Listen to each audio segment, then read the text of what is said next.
Hello, and welcome to Smells Like Identity Hygiene, the podcast where we talk about all things identity security and staying one step ahead of the digital entropy.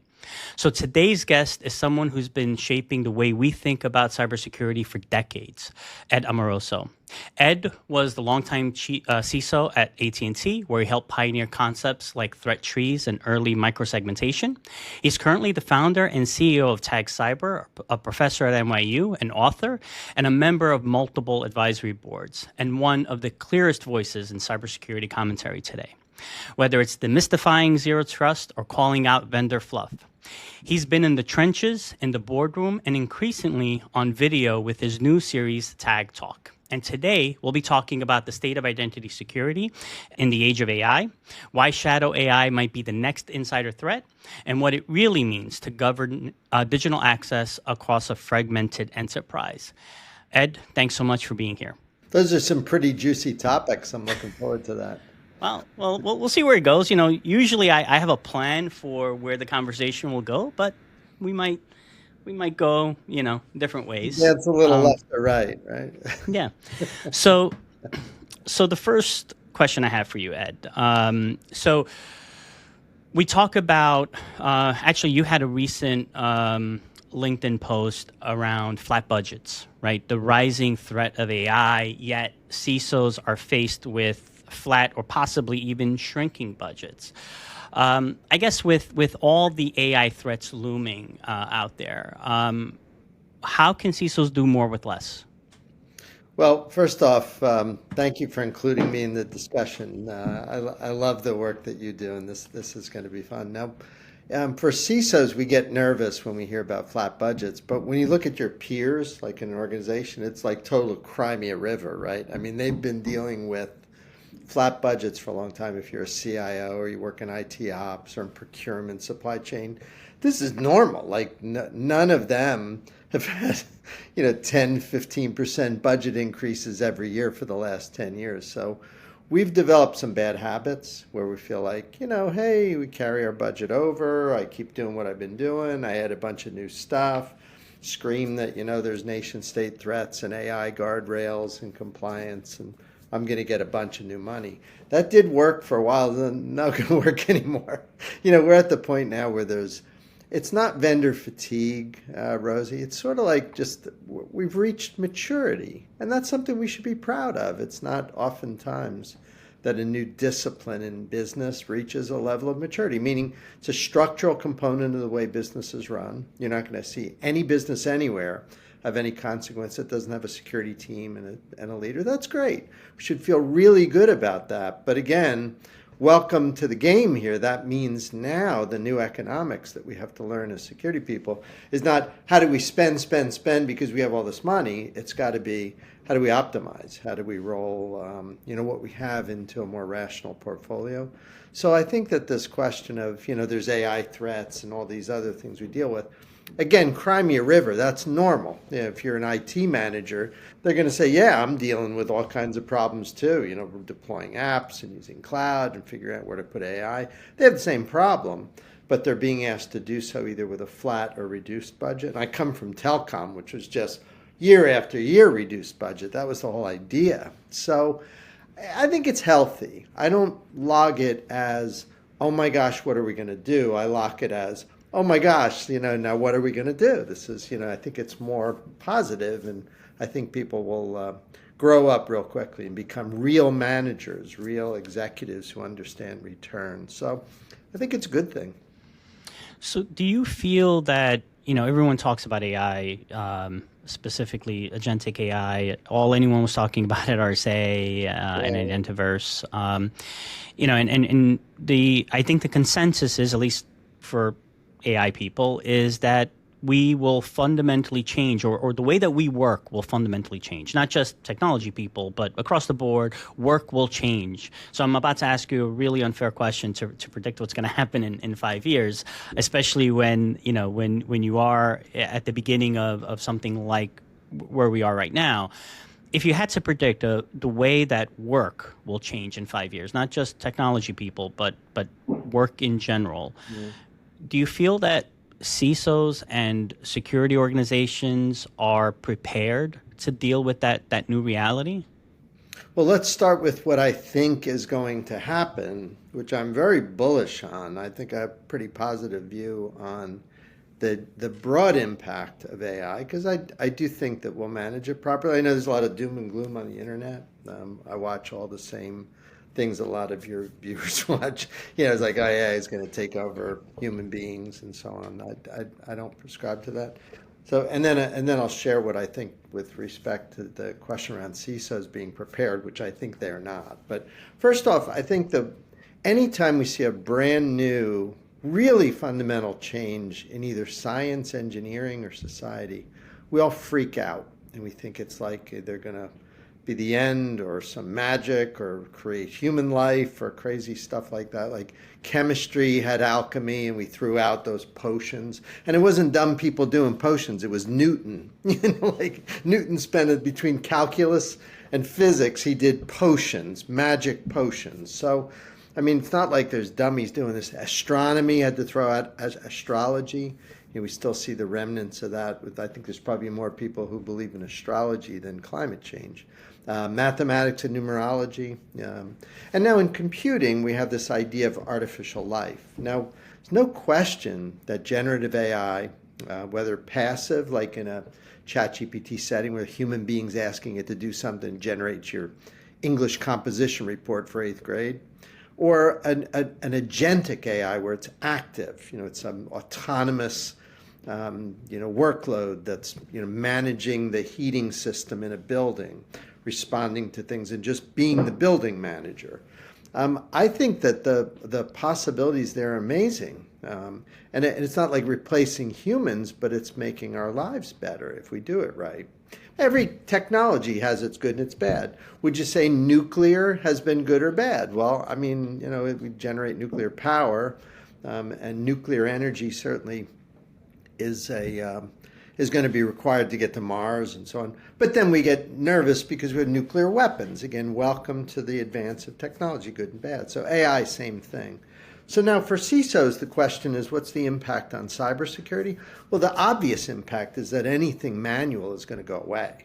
I mean, there's no question about that. The idea for me of SOC managers still believing that there will be human beings there in a couple of years is a clinging to a model that they don't want to disrupt. And I always say, if you're unwilling to disrupt, then you shouldn't be in tech, because tech means disrupt. That's what it means. That's why you get into this.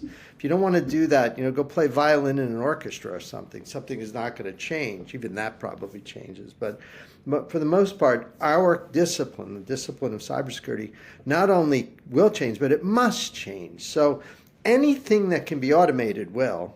Anything that can be mechanized will. But the thing that can't be mechanized is human judgment, human empathy, human communication, human connection. And I've been telling my students, like you mentioned earlier, I've been a professor for 4 decades now, the last 10 years, teaching pretty intensely at New York University. I would tell people that the skills of the future are not going to be the ability to crunch out a report or to crunch out a math problem, but to provide insight, human guidance, and empathy. I think that engineers are going to have to really rethink whether a full engineering curriculum makes sense without liberal arts. I'd almost rather see an extra year of philosophy and ethics as opposed to Calc 4 after you've had 3 years of it. Take it from somebody who's physics, math, computers. I mean, I'm as right brain. I don't know if it's right or left brain. Because the left brain is where you do the math, whatever that is. I've always been. I always confuse the two. But the jobs of the future are going to be softer jobs, human jobs, and I like that. I think that promises a future of human beings reconnecting. So, instead of seeing people walking down the street staring into their phone, maybe they'll crave human connection. Maybe for you and I, our grandchildren won't be addicted to phones. They'll think you and I are ridiculous, and they'll want to go hang out with other human beings, perhaps lampooning the way we've lived. So that's the way I see it. I see this as being a transition that's going to be for the good. But again, keeping in mind, every new technology is good and bad. And I get that, yes, there are some, killer robots in an army terrify me. There's some things that I don't like. But I think if we manage it properly, it can be something that makes people's lives and CISOs' lives much better. It's interesting. So I obviously use AI for a lot of what I do. One of the things that I've done is I've created a podcast producer GPT. So it has all the previous episodes, the transcripts. It kind of knows how these episodes go, and I ask it to put together a list of questions for the guest. I'll give it the guest's LinkedIn profile and say, put together some questions, or put together the introduction. But I always have to go back and I always have to check and say, okay, did it make stuff up? Yeah. Right? Even for you, your introduction, every single bit. And notice before we started recording, I asked you, are you okay with this? Because just in case, maybe. But the thing is, like, as much as I knew that AI could make stuff up, even my research could be incorrect. So I still had to check it, the double human check of making sure. Yeah. And if we think about that idea of, and maybe AI will evolve to the point where hallucinations no longer happen. Let's say that happens. But if we think about the idea of a human identity, that concept of that human has a supervisor, that supervisor has a manager. So that unpredictable nature of a human has a checks and balances in a typical organization. And we've been doing this since cavemen were organizing on how to do work, right? There's that structure. Machine identities, I would argue, we do a very bad job as an industry managing machine identities today.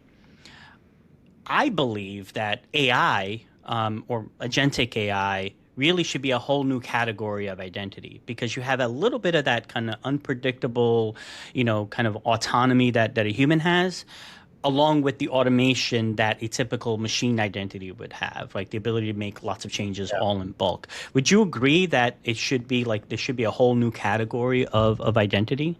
Well, a whole new interpretation. I agree completely that we need to rethink. I'll give you an example. So if you're talking to somebody who works, say, at a telco, and you ask them about identity, and let's say they're talking to somebody who works at a bank. So, and I've worked at both. I've been on the board of a large bank and CISO of a large telco. So let's connect those two. If you ask the person at the telco, hey, what is the identity of your customer? They'd say, well, what do you mean? It's a simple question. The Rosie is a customer of yours with Rosie's family using our service. So what's the identity? And you'd say, well, let's start with the billing address and the name of the person who pays the bill. And you go, okay, that's probably the mom or the dad in the family or something. What else? You go, well, how about the serial number of all the equipment that exists in their, in the portfolio of stuff that we've sold them, their phone, their set-top box, all kinds of other stuff. That's part of their identity. How about the fact that they have email addresses with us? That's part of their identity. How about there are, unique customer numbers that we use for each of the services? How about, and I could go on and on and on and on and on. And I can tell you that a typical service provider would say that your identity is this vector that might have as many as a dozen different categories of things that I would use to reference you. Then you go to the bank. The first thing they'd say is, well, we don't provide set-top boxes, and we're certainly not selling you an iPhone, and we're certainly not, and all those hardware identifiers have no meaning. And they'd say, well, now when we talk about identity, we talk about, who has access to this account and what's been authorized for this or that, and what are the nuances? What can you read? Can you change? Can you up? It's a completely different sort of portfolio of identity attributes and different types of access permissions. So you mentioned workload and agentic AI. Absolutely ditto. So now it's like, okay, what are we talking about?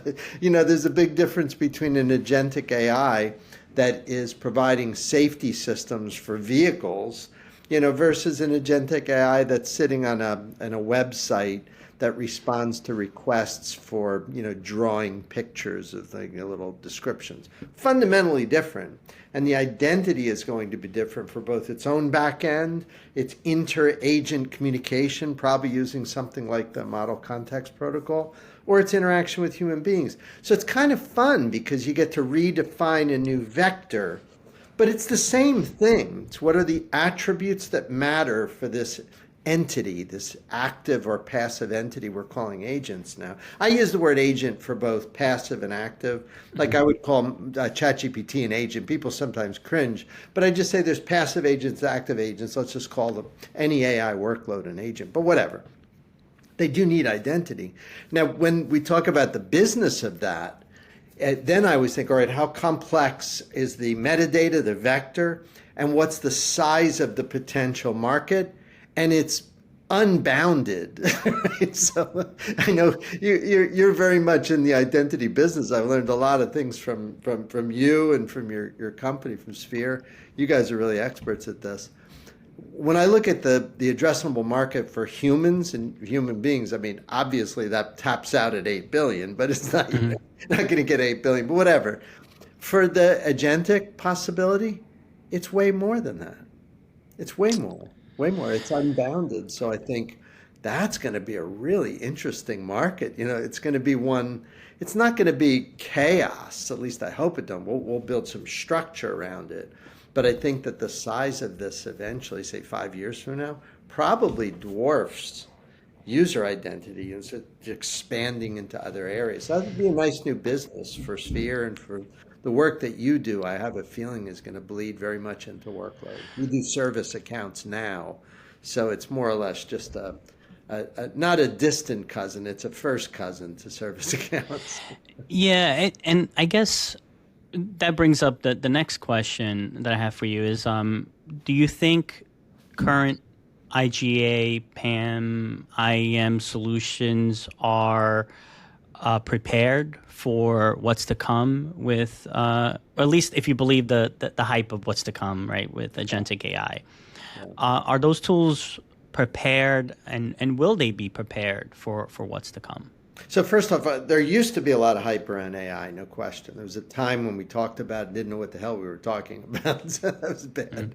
But now I see the algorithms, I see the size of the data sets, I see the power of the processing. That's why NVIDIA is such a powerful company. So it's not hype anymore. That's gone. Now, are we as an industry, let's start with the discipline of identity and access management and its surrounding activities like IGA, identity governance and administration, and things like identity hygiene and cleanup and PAM, all these different surrounding technologies.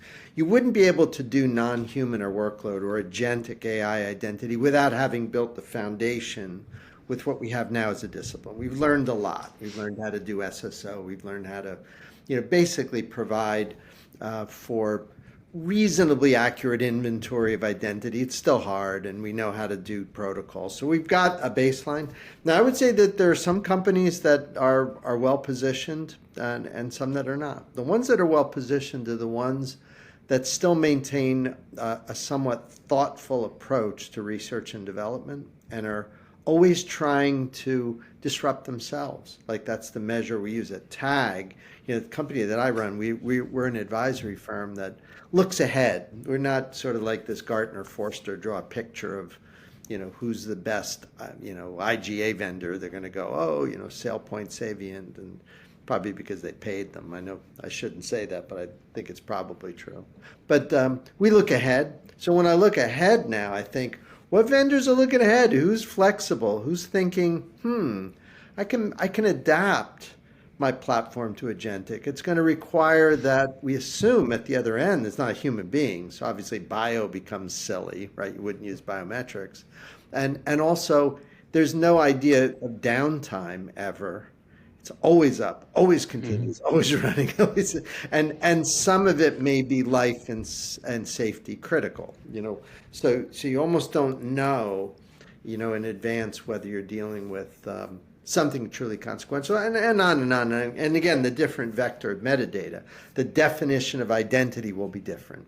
There'll be an AI bomb, bill of materials that provide provenance as to where the AI comes from. So you know the lineage. That'll be part of your identity. Like for you and I, somebody says, "Hey, Rosie, who are you?" Or "Hey, Ed, who am I?" We start thinking about our parents and our grandparents and where they came from and our background. AI agents, same thing. What were you made of? What components were you built from? Where were you spawned? How are you governed? How are you managed? What guardrails exist around you? These all become part of the identity. They become a new set of metadata we need to keep track of. Now, you guys, Sphere, I know your company well. You guys, I think, are well positioned because you've always been around looking at what exists and making it better. I love that so much. And I think that'll be sort of the nature of where most of the business will be. I think it'll be around taking scenarios and making sure the guardrails are working and things are properly attended to. There's going to be a nice business there. Like AI hygiene will be part of it. Really. Yeah. And the way that what we've been focused on lately, I mean, not even lately, it all comes down, in my mind, it comes down to ownership, right? It comes down to that whether you're talking about explainability, whether you're talking about auditing, what an AI agent has to do, well, who's doing the auditing? If you're relying on another AI agent to do that auditing and an AI agent to do that auditing, ultimately it needs to lead to some human who is able to look and just like, the relationship between a worker and their supervisor and their manager, right? Whether you're doing one-on-ones or regular reviews or check-ins, those kinds of things.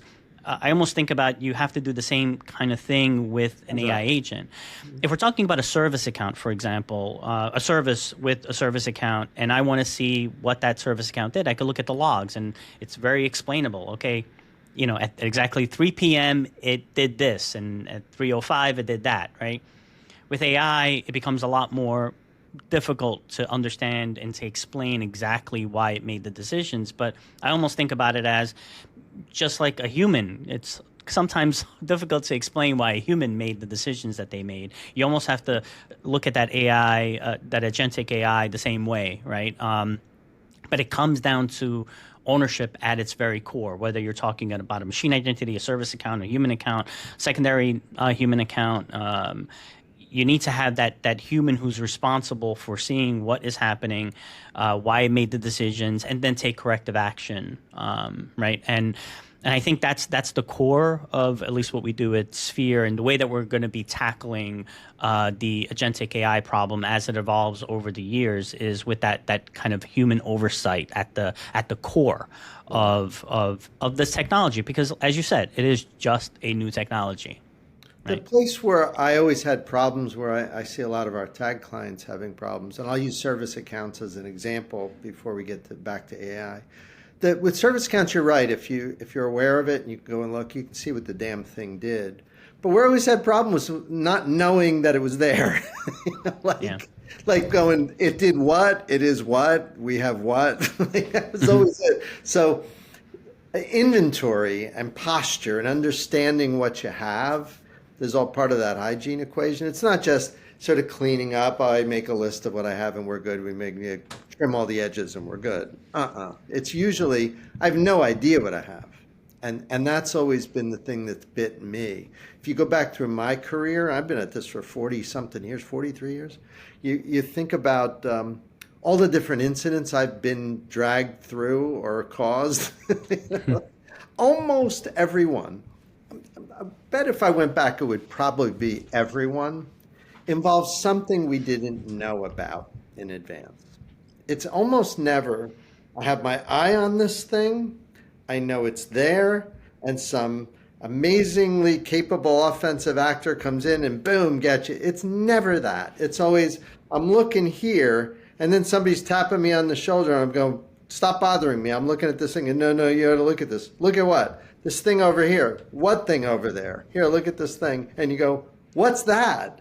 And that's the thing getting hacked. So that's been true for service accounts, and I think it's going to be true for AI as well. I think right now what's happening is most businesses don't have a good inventory of what's going on. And we call that a wildfire model at TAG. We say AI is breaking out like wildfires all over the place.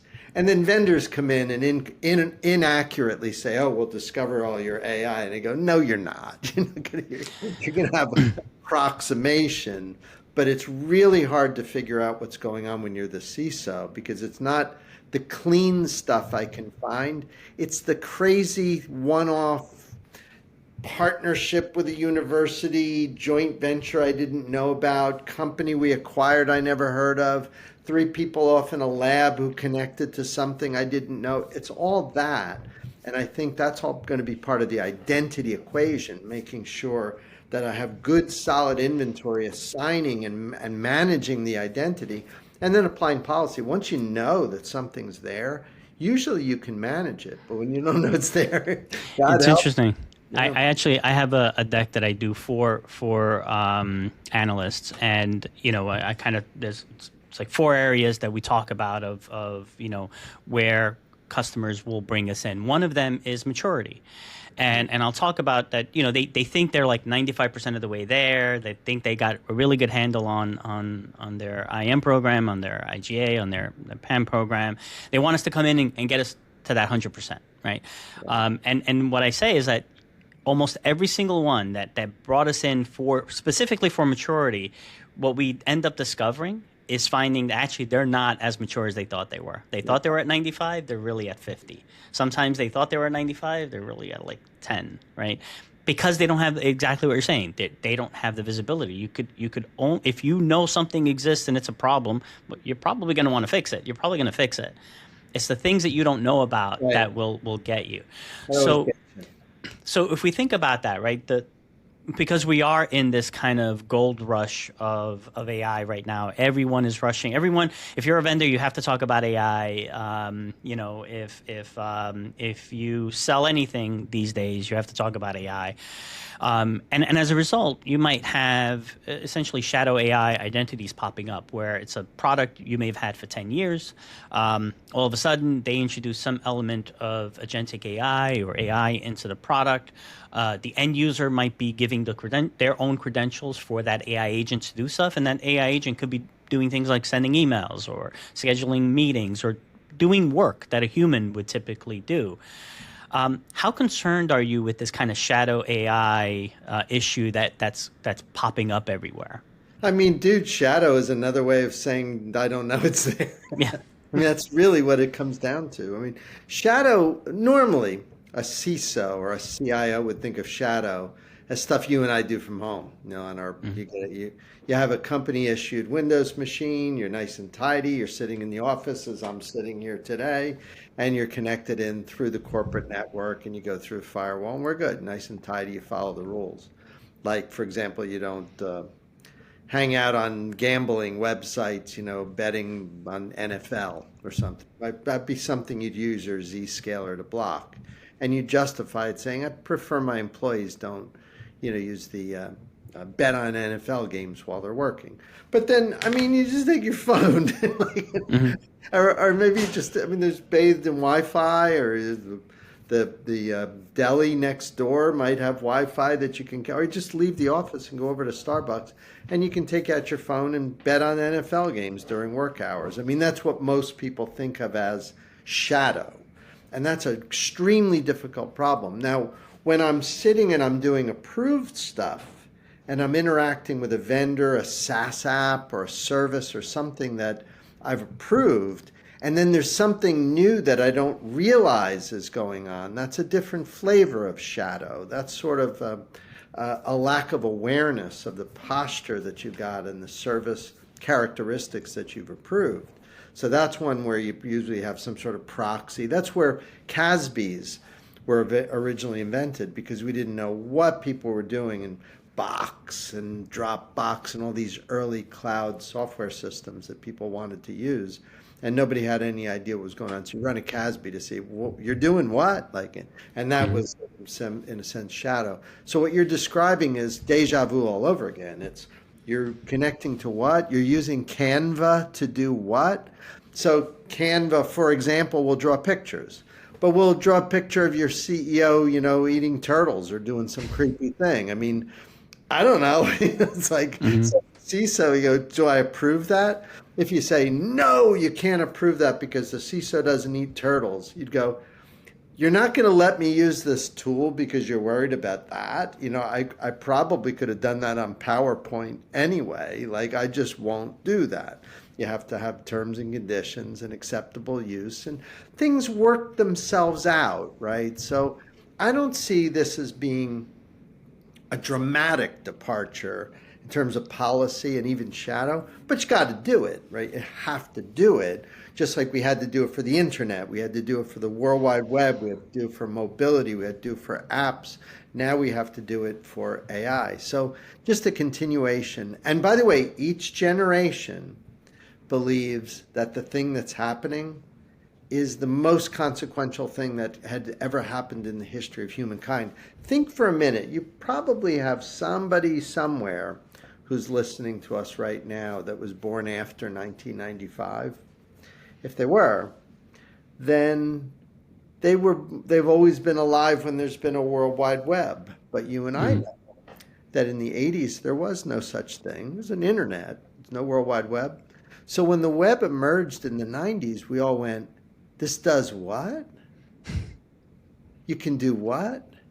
IBM will have a website, but Rosie and Ed could have, like, we could sell baseballs online or something as our own, and we're on equal footing with IBM, and I could do 10 of them, and I can sell things. Oh my gosh. Welcome to e-commerce. Welcome to freaking Amazon.com.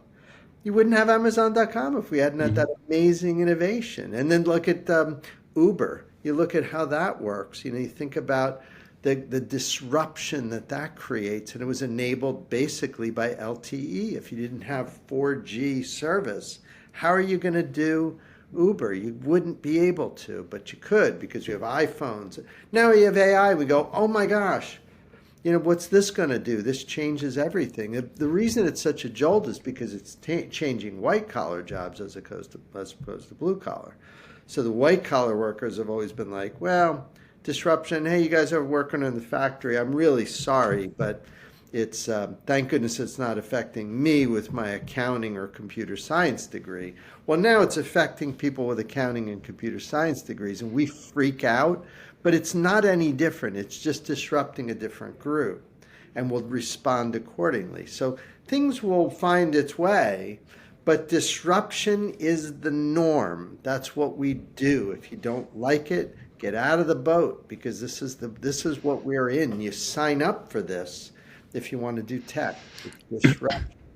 It's interesting. You reminded me of the first time I had explained to my son when he was much younger that he couldn't just watch something on TV if it wasn't on yet. It was like, I don't understand. I'm like, well, it's a show that's on live TV. He Linear goes, versus well, why something. can't you just find it? And I was like, no, it doesn't work that way, right? I had to explain to him which the concept was completely foreign to him, because anytime he wanted to watch something, he could watch it on demand. Meanwhile, and actually just the other day I had to explain to him what a typical Friday night would be during the Blockbuster days, right? You would go to Blockbuster, you would spend an hour looking for a movie, hoping that the tape was there, that it wasn't already checked, that movie wasn't already checked out, and then you'd go home and you'd watch the movie, because it Yeah, came up because I had explained to him what Be Kind Rewind. Remember those stickers on the absolutely. VHS tapes? And Yeah. think about it, that whole concept is completely foreign now, right? I To mean, anyone Rosie, born after disruption 1985. comes and gets you. I mean, look, I was listening, I was on some panel somewhere,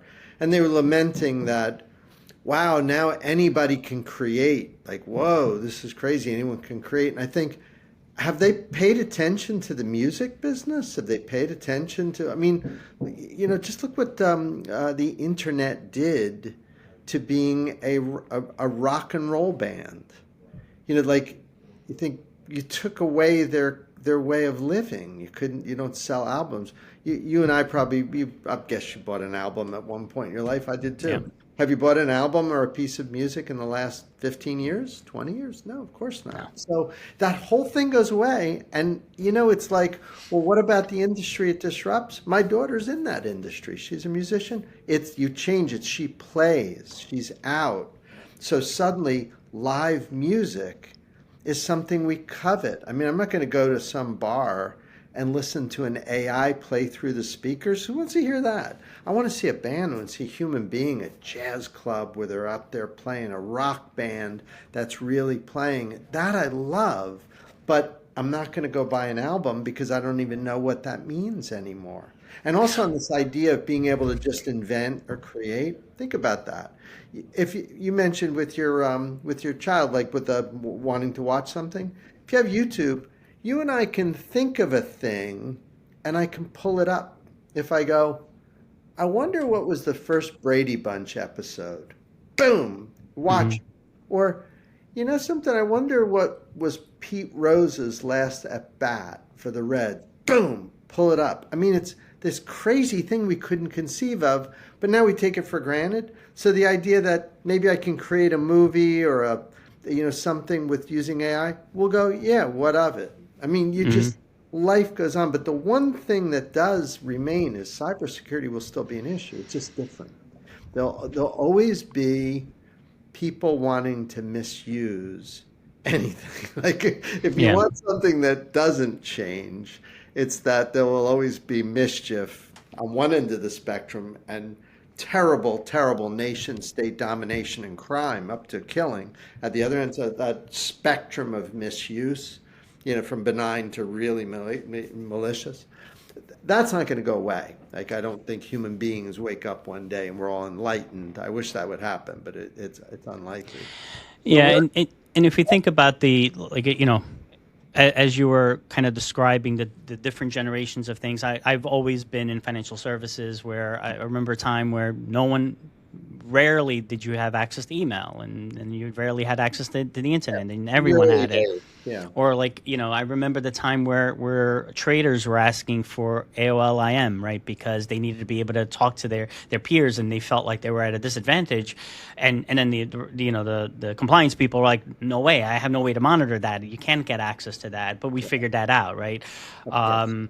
To social media and being able to have access to Twitter and properly manage it. There's all these iterations. So in your view, AI is just another one. It might seem more disruptive because, as you said, it attacks the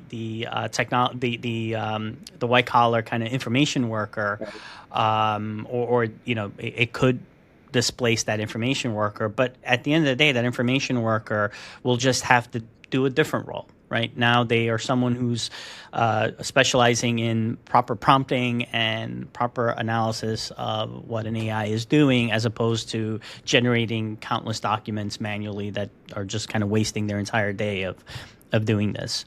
So it's just another technology that humanity will use, just like we learn to use spreadsheets and Let me give you an documents. example. So I've been giving final exams since 1989 to graduate students.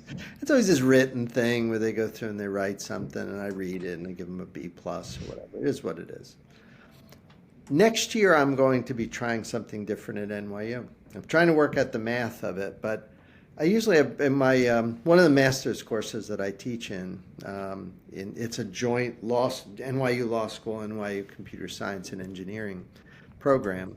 I'm thinking next year the final exams will be face to face, Hmm. oral, and I don't mean over Zoom. I mean let's sit down and talk because they come to campus, and I might make that it's going to be a lot of time if I spend 30 minutes with 50 people. That's 25 hours. But whatever. Over a week, there'd be 5 hours a day for 5 days. You go on vacation like that. If you do them in the morning and in the evening, you could probably even work a normal day. But think about how that changes the education process. Then I want you to use AI. I don't care about whether you push a button, ChatGPT produces a report. If that helps you, do it. I don't care if you're watching YouTube videos. Do whatever you need to do to learn how SSO works or Kerberos works or firewall rules or authentication protocols. I want you to learn that. But then we're going to sit down over a cup of coffee and I'm going to talk to you and see if you were present this semester. And if I ask you a few things, do you understand it? And if you don't understand it, I'd rather you go back and learn it. We'll go have another cup of coffee and let's go over. Like it's a different way of teaching and learning and doing things. I would argue way better. it's more work for the teacher. And that's why teachers are so freaked out. But when I hear about, like in schools, they go, oh, we make the kids no using AI, back to blue book with pencil, write the exam out. I think you're going backwards, not forward. And if I'm on your school board, I used to be the president of the school board in my town. I would be furious. I'd say, no, no, no, no, no, no, no. We need to train people for the world they're going to live in, not the world we lived in. You train them for the future. This whole, going back, back to some, what are you, crazy?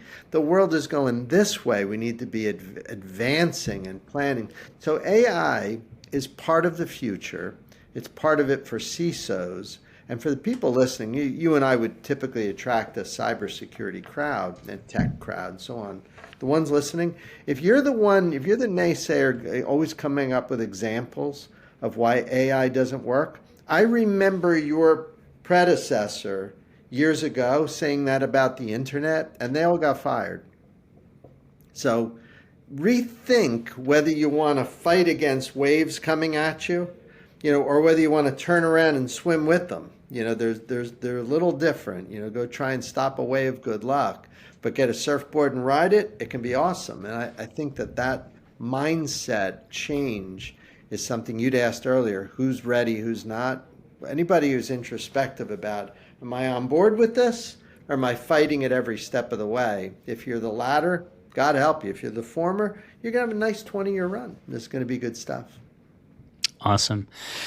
So Ed, you know what? Before we go to the fun question, I do have one last question for you, just specifically for you. So, given that you do this as well, right? You have podcasts and you have your video series. What haven't I asked you? Well, I think that the question of misinformation, disinformation, and deep fakes is something I don't know that I have a good answer to. Like, I worry about the fact that, for example, you and I could be pretty easily spoofed as Rosie and Ed talking, and it could be weird stuff coming out of our mouth. That's a weird concept. Like, I'm not sure that bill of materials or digital signature or even some of the technology that'll look at and prove that something is fake, whether that's going to be sufficient. And similarly, misinformation, where somebody might, swear in a stack of Bibles that you and I did not do a podcast today. And this was not us. And they'll swear that, and you go, well, we did. And they go, well, prove it. Well, here's a video. Well, that's a fake. It's a little weird. Like, I think that's one, my own research, I think really hard about how that problem can be solved. That one probably strikes me as a little bit behind the question of, can I build guardrails for using LLMs and Gen AI? That I feel more comfortable with. But deep fakes I feel less comfortable with. And I think what happens is that just like you and I, if we're looking at an email, let's say, typically from my mom, she's an Italian lady. She'll go, Eddie, come over here, look at this email. Is this real? And I'll look and it'll be some fake energy company saying she didn't pay her bill and, click here. And I go, Mom, that's obviously fake. And she go, oh, it looks so real. You and I probably will never get to the point where we look at something and know it's fake, but I have a feeling there'll be this innate thing where when I'm the grandpa and my grandchild says, and I say, oh, come over here, help grandpa. Is this video real? And they go, Grandpa, it's obviously a fake video. Look at this. And I'll go, oh, I didn't know that looked so real. Maybe it's the actuarial tables that fixes this and I don't know. But that one, I'm less comfortable about, because I think that that's still, from a technical perspective, a lot of open questions. There's a lot of cool companies that are trying to fix that. I think those companies have very promising futures, but the threat is a little bit more unknown at this point. So that's one. You and I didn't really talk much about that. And does identity play there? Absolutely. The identity of the creator, the access rights to how the thing is manipulated or used. There's probably a whole set of identity and access management requirements that'll be attached to multimedia to try to protect them. But we'll see, right? We'll see. So now we reached the part where we'll ask a completely You're going to ask unrelated me a to you're going to technology. ask me a math question now? No, Make no, me, it's a fun question. okay. Well, actually, you probably would like a math question, given that I you don't went to know. Stevens, right, and your background. No, this is we always do this at the very end, completely unrelated, not Oh, related to anything we were talking about, not related to technology. Okay, so if you could get a one-way ticket to live in any fictional universe, a book, movie, TV show, any fictional universe, but it's a one-way ticket, where are you going, and what role would you be playing? well, I'm from New Jersey, right? So I guess I'd probably want to be in the Corleone family. Okay. Now, you said fictional, so I don't want to kill anybody, but man, that's cool stuff, right? Like I would like to, talk to the Godfather and, go around, drink wine and be at all those parties. Maybe the murder part, I'm not sure I'd like, but Murder, extortion, all I'm the. from the Jersey Shore, so I watch The Sopranos and I watch God. So if it just transport into a fictional place just to dance around and see what it's like, that, assuming that all the people getting killed are part of the fiction, I think that Yeah. would be fun. But those are movies that I like. I like gangster movies. Welcome to Yeah. that's the Jersey in me, I guess, Well, right? I mean, I grew up in New York, and of course, as you could probably tell from my last name, I'm also Italian. You and I would have the right names to be, part of that. Yeah, the Amoroso family and the Master It's fun. Giacomo family. Yeah, Not fun in real life, but fun. no, no, definitely not fun. But growing up in the East Coast with an Italian last name, it was I grew up. Probably I shouldn't have been watching some of those movies at the age I was I watching them, but know. I you know. grew up with Probably it, got a right? lot of your viewers mad at me, but it's just fun. But if you think about it,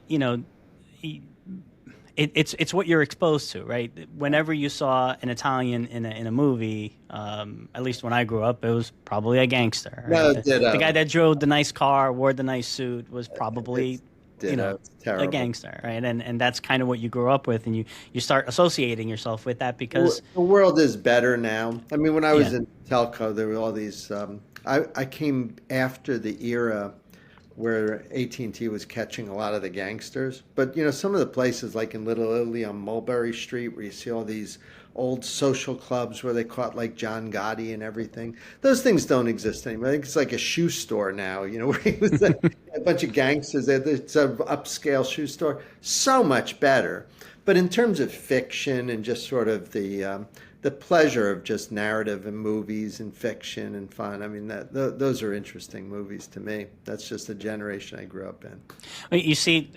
Clearly, this is an unrelated question because we started with AI and security and cybersecurity and all that, and we ended up with You talking about mentioned the Brady gangsters. Bunch earlier. I'd like to play on that AstroTurf backyard they had in the Great Brady Bunch. That'd be pretty Yeah, good. that awesome house. Yeah, I did always want to live in that house. So Ed, this was fantastic. You have an open invitation anytime you want to come back Oh, on. yeah. Is there anything while I have you on? Is there anything you wanna pitch? Anything you wanna tell people about that you want to send people to?